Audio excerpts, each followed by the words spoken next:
kita, anong kasalanan ko?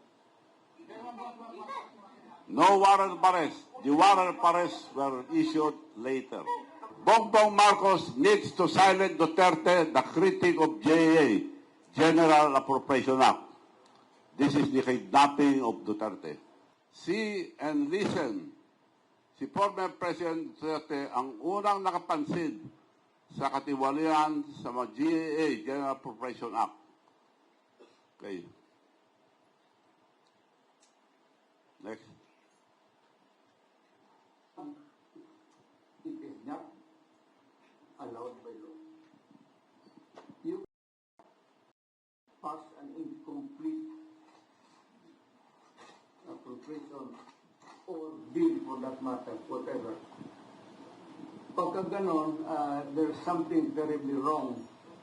And as a matter of fact, I would say, kung may mga blanco yan lumusot, that is not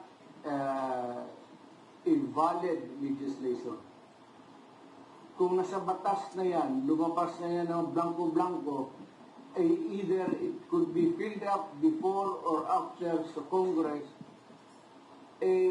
pagka ganon, what must be submitted is the true and correct figure coming out as prepared by the budget submitted to Congress for appropriation.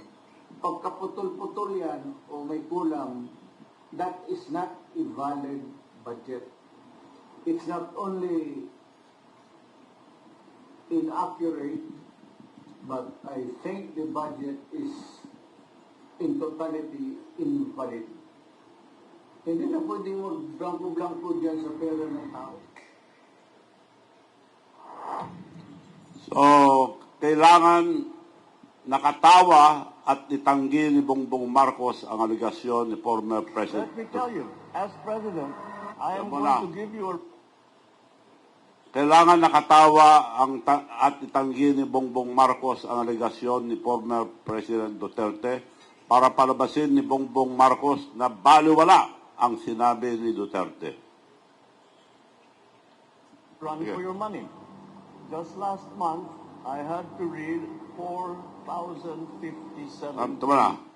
Take note, he read 4,057 pages.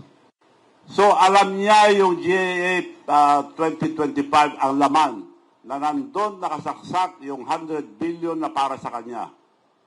Makikita niyo mamaya. Appropriations Act for 2025.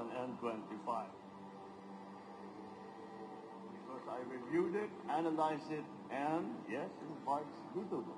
Yeah. So, he analyzed it, he studied it. I cannot find those damn blank items. Sinungaling na mastermind. Sinabi niya rito na he analyzed it. So, alam niya lahat ang nasa loob. And he vetoed it. Out of the 100 billion inserted by Saldico and Martin Romualdez, 1.15 lang ang tinanggal. Ang tinanggal doon, 250 million for Palawan, na importante yun sa Palawan para sa port nila dahil dami ng turista sa Palawan. I think they're having 15 to 20 flights a day. Importante yun, tinanggal. 100 million tinanggal sa Cebu para sa irrigation. 800 sa Abra tinanggal. So 1.15 lang ang tinanggal. So ibig sabihin, pinirmahan pa rin niya yung 98.85 billion na para sa kanya. Tuloy mo. Bongbong Marcos needs to silence Duterte, the critic of GAA, General Appropriation Act. This is the kidnapping of Duterte.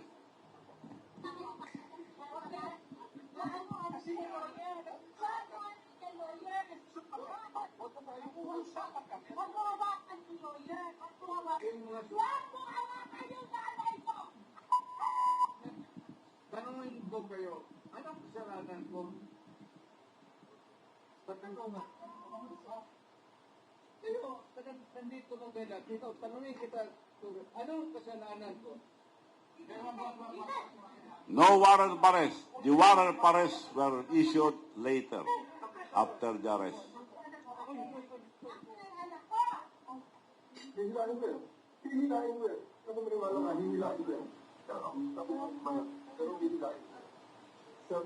You have to give Binatigos ang administrasyon.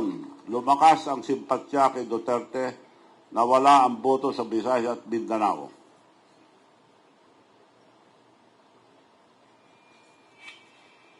Natalo ang senatorial slate ang administrasyon, panalo ang senatorial slate ang oposisyon.